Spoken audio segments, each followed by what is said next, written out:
the way we, as a community, worship God, the structures we use, that sort of thing, that's important. And so I just want to commend you guys, first of all, for talking about that. The question sort of posed was, there's a perceived movement from what some would call a contemporary style to what some would call a traditional style.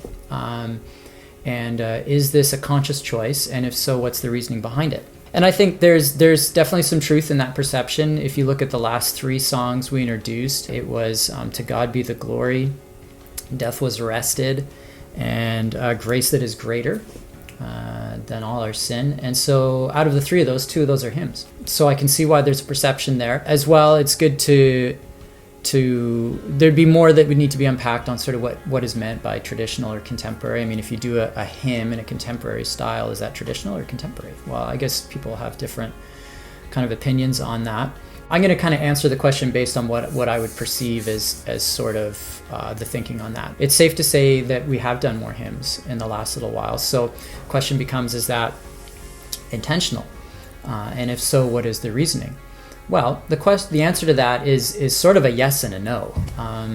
So the thinking is intentional, definitely, but it actually has nothing to do with whether a song is contemporary or whether a song is traditional in its musical style or in the time that it was composed. The question really comes down to, what are the songs that best rehearse the gospel? What are the songs that, as we learn them and sing them, are helping to take gospel truths and plant them in our hearts? And I think it's safe to say that there's a lot of older songs that do this better. There's some new songs that do it great as well, which is why we do those. But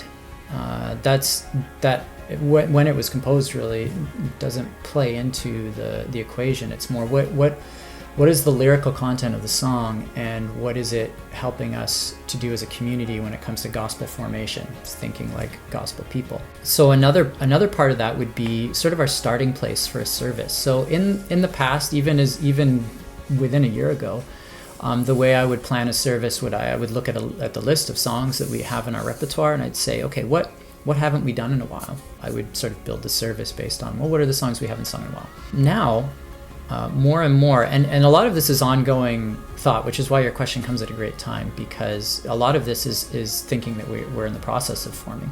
I'm starting with a scriptural starting place, and I'm now asking the question, what songs best serve this scriptural starting place for this service? And then what takes us through a progression of rehearsing the gospel together as a gathered community of gospel people. So then the songs I select will be kind of based on that scriptural starting place, and then where do we want to go thematically in this service. And then the songs that I pick, whether they're contemporary or traditional, really doesn't enter into my thinking at all, or very little, I should say.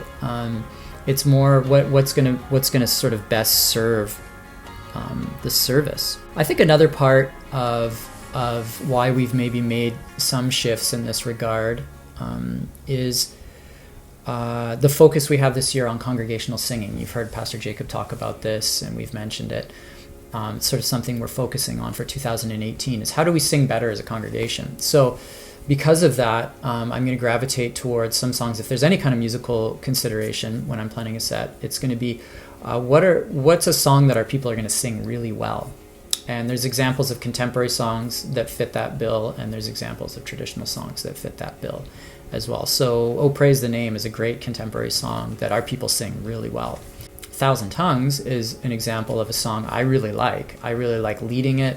I think people might enjoy when we do it, but if everyone's just standing around enjoying it, then I don't know if that's meeting the mandate that's been placed upon us as a people to raise our voices together. So it's not like I've shelved that song completely, but it's one I would do less during this season of really learning to sing together as a congregation. And then as we get better at singing, there might be some songs in the contemporary idiom that we would then be better equipped to sing, which before maybe we kind of stood there and enjoyed it, but we didn't engage as much with our voices because we found it difficult to sing that song.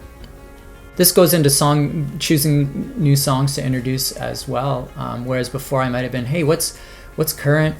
what are all the other worship leaders, on our forums? What are they talking about? What songs are hot?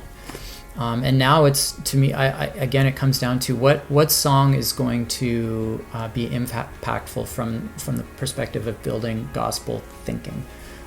Because we only have an hour and a half each week. I would encourage you guys to listen to worship music throughout the week. I mean, I have no problem with the song Oceans. I wouldn't do it on a Sunday morning, but I don't have a problem playing it in my house, or even praying along to it. But with an hour and a half on a Sunday to really try and form gospel thinking in our people, what are we gonna invest time in to do that best? And that really comes down to the lyrical content of a song, and how it relates to our scriptural starting point for that week. I'm going to throw out one more thing, and this has been a challenge to me because, I'm 40 years old now, and my thinking is just, even in the last couple of years, been challenged on this. Pastor Jacob, the reason he preaches through a book of the Bible is because he doesn't want to miss the scriptures that we need in favor of the scriptures that we would love to hear about. And I think in a similar way, sometimes the songs we need as a congregation aren't the same as the songs we want.